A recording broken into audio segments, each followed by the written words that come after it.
Bismillahirrahmanirrahim. Assalamualaikum warahmatullahi wabarakatuh. My name is M. Hidayat Sakti Rusdin. I am an oral and maxillofacial surgery resident at Hasanuddin University Indonesia. And this time, I would like to present my case report entitled Management of Abscess Submandibular Sinistra in Child. Okay, for introduction. Odontogenic infections in children are often found in the emergency department. In many cases, odontogenic infection can be caused by teeth or periodontal tissue. Caries or periodontal disease or pericoronitis caused by or impacted teeth can be the cause of odontogenic infection. Symptoms that we often found in odontogenic infection can include pain, swelling, redness, and fever. It's important to understanding the anatomy of facial space for the diagnosis and treatment of infection. The infection process can be spread progressively to other tissue. Next, factors affected the ability to spread and the severity of odontogenic infection are types and virulence of the causative bacteria, and then patient's immune system, uh, type and position of tooth source of infection, and last, the length of the tooth root is the source of infection to the attachment of the muscle and tissue space and potential space. And submandibular abscess, it's located at the bottom of the musculus mylohyoid, which separates it from the sublingual space. It below and medial to the back of the mandible.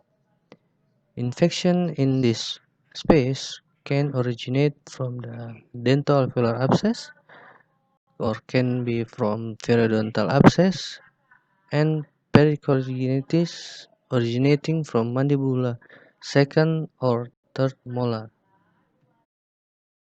Okay, in this case report, a boy 9 years old came to the dental hospital Hasanuddin University Emergency Unit on February 25, 2019 at 11 p.m. with complaints of his lower left back tooth being sick from 9 days ago and swelling on his left cheek since 7 days prior to admission.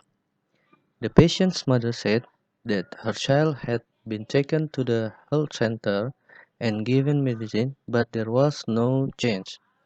And then, 5 days ago, the patient's mother took her child to the clinic and was given metronidazole, mefenal, and diclofenac sodium, but still no significant change left.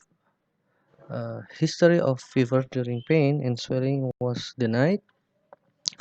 History of drug and food allergy was denied, and history of systemic disease was denied. From the result of general status examination, 10 blood pressure 110 per 70 millimeter Hegrum, heart rate 90, respiration 28, and his temperature 36.6 Celsius. In extraoral, we found asymmetrical space, swelling in the submandibular area that extend to the buccal region, reddish, warmer than surrounding tissue, palpation of tenderness in the submandibular region of the sinistra, fluctuate, and in the limb then sinistra was palpable, hard, and painful. Mouth opening was limited only 3 centimeters.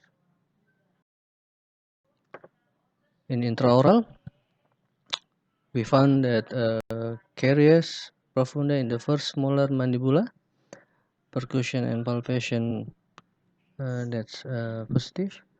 There is no mobility, vestibulum and tongue were not raised, persistent primary teeth, and in moderate oral hygiene condition. This is orthopanthomogram of the patient that we can see there is a caries profunda in the first molar. Okay. Based on anamnesis and clinical examination, we diagnosis patient submandible abscess at regiomandible sinistra at cause necrosis of the first molar.